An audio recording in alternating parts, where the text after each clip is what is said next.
ഇതാ ഞങ്ങൾ അടുത്ത യാത്രയുമായി നല്ല സുന്ദരമായ കാഴ്ചകൾ കാണാൻ. ഈ മുന്നിൽ കാണുന്നതാണ് നമ്മുടെ മരിയോക്കുമോ ബ്രിഡ്ജ് അല്ലെങ്കിൽ Tappan Zee bridge. Over to Jisha. ഇന്ന് ഞങ്ങൾ ഒരു ന്യൂ പ്ലേസിൽ എക്സ്പ്ലോർ ചെയ്യാൻ വന്നിരിക്കുകയാണ്. ഇത് ന്യൂയോർക്കിലെ ഒരു one of the hidden Gems എന്നാണ് പറയപ്പെടുന്നത്. ഇതിന്റെ പേര് ദ ന്യൂ ക്രോട്ടൻ ഡാം എന്നാണ്. സോ ഈ ഡാം പണിഞ്ഞ സമയത്ത് that was one of the biggest dam. I think it was 1906 ഇത് പണിഞ്ഞത്. 19 billion gallons of water store ചെയ്യാൻ പറ്റുന്ന ഡാം ആണെന്നാണ് പറയുന്നത്. So we are here. ഇതിൻ്റെ മണ്ടയ്ക്ക് ഒരു വാക്കിംഗ് പാത്ത് ഉണ്ട്. ഞങ്ങൾ അവിടെ ഇങ്ങനെ ഒന്ന് നടന്നിട്ട് then we are thinking about taking our car and going down. അല്ലെങ്കിലുള്ള ഓപ്ഷൻ നമുക്ക് നടക്കാനുള്ള ഓപ്ഷനാണ്, വിച്ച് ഈസ് ലൈക്ക് സ്റ്റീപ്പും ആണ്. പിള്ളേരുള്ളതുകൊണ്ട് പിള്ളേരെയും കൊണ്ട് പോകാൻ പറ്റുമെന്ന് തോന്നുന്നില്ല. So we are thinking we'll just take our car. അവിടെ ദൂരെ നിങ്ങൾക്ക് കാണാമെന്ന് അറിയത്തില്ല, അവിടെ ഒരു പാർക്കിംഗ് ഏരിയ ഒക്കെ ഉണ്ട്. ഇവിടെ ഒത്തിരി ആൾക്കാർ വന്നിട്ട് അവർ പിക്നിക് പോലെയും ഒരു fun time. It's Sunday here. Sunday ഇത് ലോങ് ഹോളിഡേ വീക്കെൻഡ് കൂടെ ആയതുകൊണ്ട് എല്ലാവരും ഒരു റിലാക്സ്ഡ് മൂഡിലാണ്. So come with us.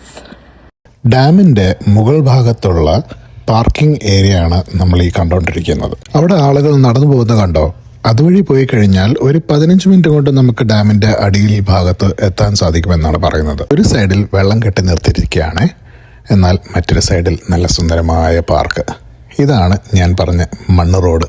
കയറി വരുന്ന കണ്ട ആൾക്കാർ കാണുന്ന പോലെ എളുപ്പമൊന്നുമില്ല കേട്ടോ. ഒരു 80 ഡിഗ്രി ഫാരൻഹീറ്റ് ചൂടുള്ള ദിവസമായിരുന്നു. എന്നാൽ പോലും നല്ല കാലാവസ്ഥയായിരുന്നേ. വെള്ളമൊക്കെ ചുറ്റിനും ഉള്ളതുകൊണ്ടായിരിക്കും.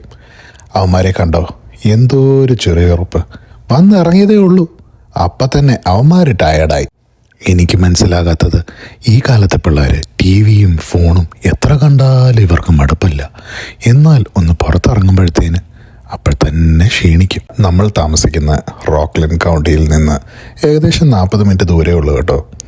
വെറുതെ വീട്ടിലിരുന്ന് സമയം കളയാതെ ഒരു ശനിയാഴ്ച നമ്മളിങ്ങനെ വന്നു കഴിഞ്ഞാൽ ഒരു ദിവസം മുഴുവനും നമുക്ക് സ്പെൻഡ് ചെയ്യാനുള്ള കാഴ്ചയുണ്ട് ഇവിടെ. ഈ വെള്ളച്ചാട്ടത്തിൻ്റെ ശബ്ദം കേൾക്കാൻ എന്ത് രസമായല്ലേ.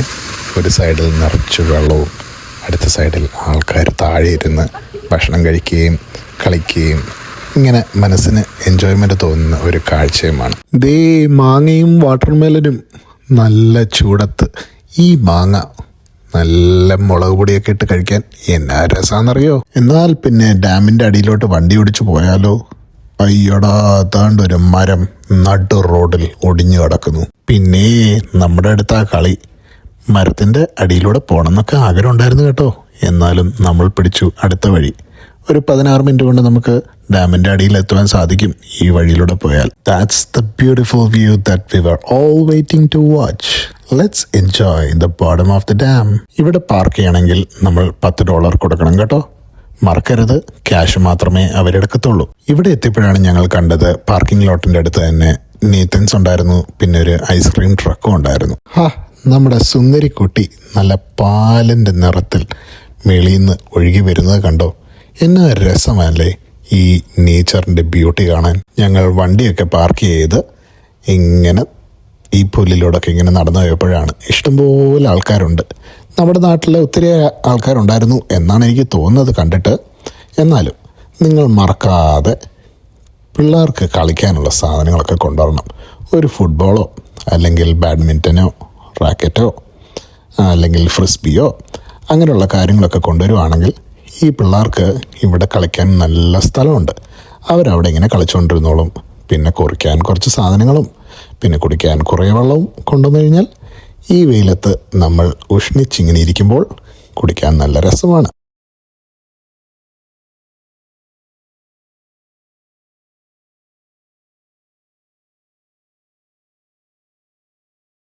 കുഞ്ഞു മനസ്സുള്ള എൻ്റെ അളിയനെ കണ്ടോ.